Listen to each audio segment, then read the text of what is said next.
کۆمەڵی ئیسلامی لە نێوان بڕیارێکی بوێرانە و پووکانەوەی ڕێخستنەکانیدا.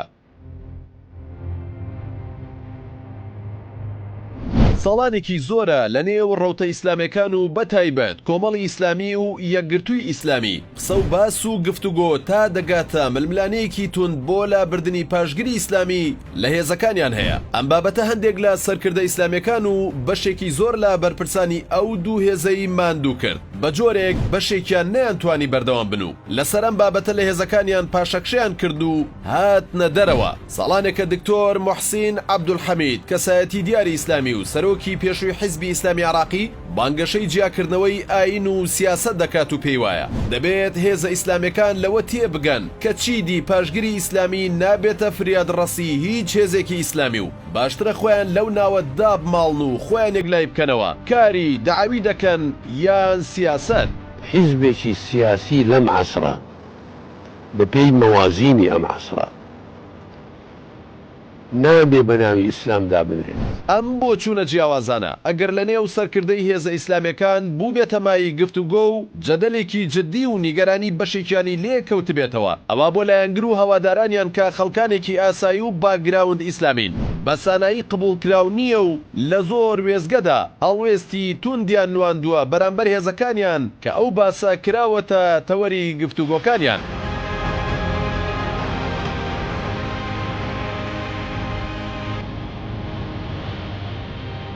یەکگرتووی ئیسلامی لە دوو کۆنگرەی پێشوویدا بابەتی جیاکردنەوەی سیاسەت و بانگەوازی کردە جێنیقاش و گفتوگۆیەکی جددی و بەشێک لەو هێزە و سەرکردەکانی بەڕابەرایەتی ئەبوبەکر کاروانی پرۆژەیەکیان ئامادە کرد بۆ لێکردنەوەی پاشگیری ئیسلامی و دوورکەوتنەوە لەو جۆرە تەقلیدیەی کارکردن کە هەبووە هەر هیچ نەبێت جیاکردنەوەی بانگەواز و سیاسەت لە کاروباری ئەو هێزەدا. هەرچەندە ئەو کات پرۆژەکەی کاروانی دەنگی زۆرینەی بەدەست نەهێنا، بەڵام لە کۆتا کۆنگرێ و حیزبەدا بە کەمێک دەستکاریەوە بەڕانەگەیەندراوی پرۆژەکە جێبەجێکرا و لە ئێستادا بە ئاشکرا بەکارەکانی یەکگرتووی ئیسلامیەوە دیارە کە بەشێکیان کار بۆ بانگەواز و پێگەیاندن و بەشێکی تریشیان کار بۆ کایی سیاسی حیزبەکە دەکەن بە جۆرێک بە پێی زانیاریەکان کەناڵە میدیایەکان و فراکسیۆنەکانی پەرلەمان، سەرقاڵی کاری سیاسی و سەرجەم ئۆرگانەکانی دیکەش سەرقاڵی کاری دەعاوی و پێگەیاندن و هەر بۆیە خۆیان بە دوورەگرن لە هەر هەڵوێست و لێدوانێکی میدیایی کە باس و خواسێکی سیاسی تێدا بێت.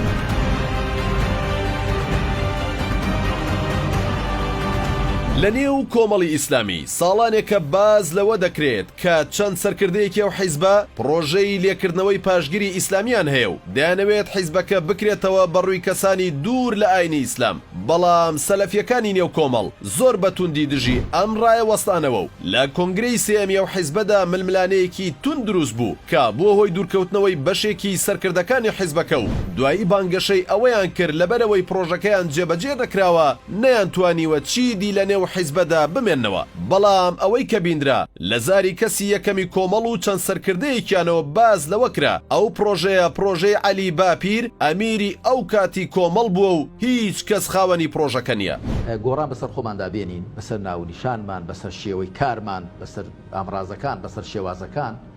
وەمە نابێ هەر لە کەوڵێکدا بینەوە خۆم پێشنیارم کردووە. لە کۆنگرەی چوارەمدا و دوای ئامادەکاریەکی دەرونی و ئۆرگانی بۆ پرۆژەکە ئەمیری کۆمەڵ لە وتاری دەستپێکی کۆنگرەدا زۆر بەڕوونی بە هەموو ئەندامانی کۆنگرەی وت ئەگەر دەتانەوێت لەم دۆخەی ئێستامان دەربچین دەبێت خۆمان بگۆڕین و هەر کەس نایەوێت بگۆڕێت دیارە ویستیمانەوەی نییە. ئەموتەی عەلی باپیر بووە فاکتەرێکی گرنگ و پاڵنەرێکی بەهێز بۆ ئەندامانی کۆنگرە کە ئەو بڕیارە بدەن و ئەوە بوو سەرنجام بڕیارەکەیاندا و ئێستا کۆمەڵی ئیسلامی بووەتە کۆمەڵی دادگەری و ئەمیریش بووەتە سەرۆک. ئەم بڕیارەی کۆمەڵ هەم پێشوازی لێکرا و هەم ڕەخنەی توندیشی ئاراستەکرا بە جۆرێک کە هەندێکیان پێیان وایە پێویستە کۆمەڵ بکرێتەوە بەڕووی پێکاتە و ئاینە جیاوازەکاندا و جێی هەموانی تیا بێتەوە ئەنجا دەتواندرێت بوترێت گۆڕانکاریەکی باش کراوە. بەڵام محەممەد حەکیم یەکێک لە سەرکردە دیارەکانی کۆمەڵی ئیسلامی ئەو شێوەی زۆرینەی بەرپرسەکانی تری حیزبەکەی باشکراوتی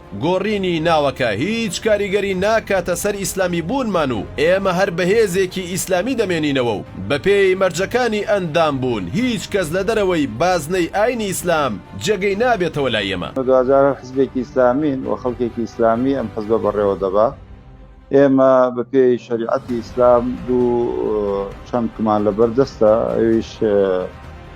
چەمکێکی گۆڕاو و چەمکێکی نەگۆڕاو. ئێستا چاودێران و ڕەخنەگرانی ڕەوتی ئیسلامی سیاسی دابەش بوون بەسەر دوو بەرەدا. یەکێکیان پێی وایە کۆمەڵ ئیسلامی بیۆرەیەکی باشی نواند و ڕێگەی کردوێتەوە بۆ هەر گۆڕانکاریەکی تر لە نێو خۆیدا، چونکە گرنگترین و هەستیارترین بابەتی گۆڕیوە کە پاشگیری ئیسلامی بوونێتی. ئیدی دوای ئەوە هەر گۆڕانکاریەکی تر ئاسایی دەبێت. بەشێکی تری چاودێران پێیان وایە کۆمەڵی ئیسلامی بەم گۆڕانکاریە خۆی خستوەتە بەردەم چارە نووسێکی نادیار و لێڵەوە، چونکە نیگەرانی و دوورکەوتنەوەی ئەندام و لایەنگرە ئیسلامیەکانی بەدوادا دێت و لە بەرامبەردا هیچ کەس لە هێز و لایەنی تر و بگرە لە خەڵکی سربەخۆش ناچێتە ڕیزیە و حیزبەوە، چونکە ئەو هێزە مێژوویەکی جیهادی هەیە و بەسانایی ناتوانێت ڕای جیاواز و ئایدۆلۆژیای جیاواز قبول بکات بۆ کارکردن.